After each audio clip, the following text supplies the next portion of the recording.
Juste sous nos pieds, il y a un monde, un réseau complexe, invisible, qui travaille sans arrêt.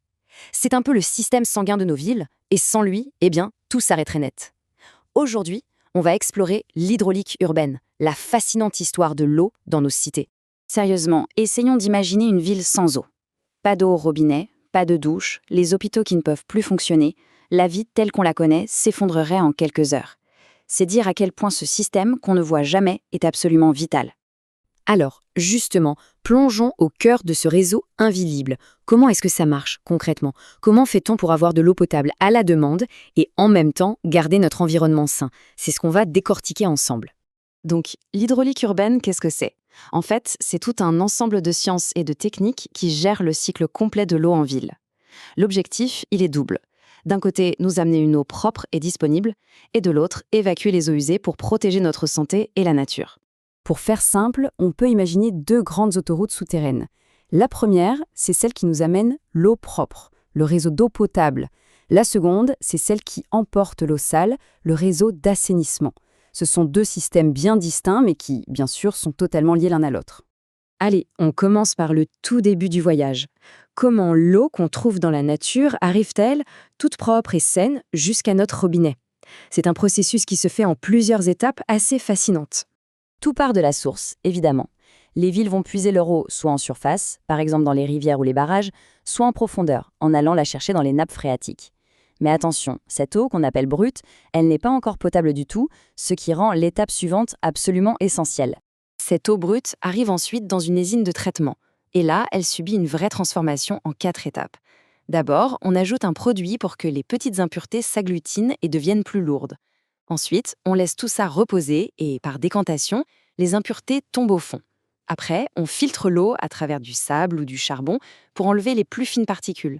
Et pour finir, un peu de chlore ou un passage aux UV pour désinfecter et la rendre parfaitement saine. Une fois qu'elle est traitée, l'eau est stockée. Souvent dans ces grands châteaux d'eau qu'on voit un peu partout dans le paysage. On s'est tous déjà posé la question, mais pourquoi sont-ils si hauts? Eh bien, ce n'est pas pour la vue, c'est une astuce de physique toute simple. L'idée est en fait d'une simplicité géniale. En stockant l'eau tout en haut, on utilise la force la plus naturelle et gratuite du monde, la gravité. C'est elle qui met tout le réseau d'eau sous pression. Et c'est cette pression qui, sans avoir besoin d'une seule pompe supplémentaire, fait monter l'eau jusqu'au dernier étage des immeubles. Simple, mais il fallait y penser.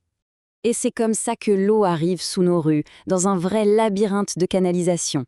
On a de grosses conduites principales qui se divisent en tuyaux plus petits, les conduites secondaires, qui elles-mêmes vont se brancher à chaque habitation. Et tout ce réseau est contrôlé par un système de vannes et de compteurs. Une toile immense, invisible et pourtant essentielle à la ville. Bon, maintenant passons à la deuxième partie du voyage. Une fois que l'eau a servi, qu'elle part dans l'évier ou la douche, que devient-elle? Elle ne disparaît pas comme par magie. Elle entame un tout nouveau parcours, celui des eaux usées. Donc toutes les eaux qui s'écoulent des maisons, des usines, mais aussi l'eau de pluie, sont collectées. Pour ça, il existe deux grandes approches. Le réseau unitaire, qui est souvent le plus ancien, mélange tout dans un seul gros tuyau. Et le réseau séparatif, plus moderne, qui utilise deux canalisations différentes, une pour les eaux usées et une autre pour les eaux de pluie. Toutes ces eaux sont alors amenées vers une station d'épuration. Le processus ressemble un peu à celui de l'eau potable, mais à l'envers. Le but est de nettoyer. On commence par enlever les gros déchets. Ensuite, on laisse les matières solides se déposer. Puis, on met des bactéries au travail pour qu'elles mangent la pollution. Et après une dernière clarification, l'eau est enfin assez propre pour être rejetée dans la nature sans danger. Ce système, qu'on a hérité en grande partie du passé, fait face aujourd'hui à d'énormes défis. On peut dire que le XXIe siècle mène au réseau d'eau à très rude épreuve.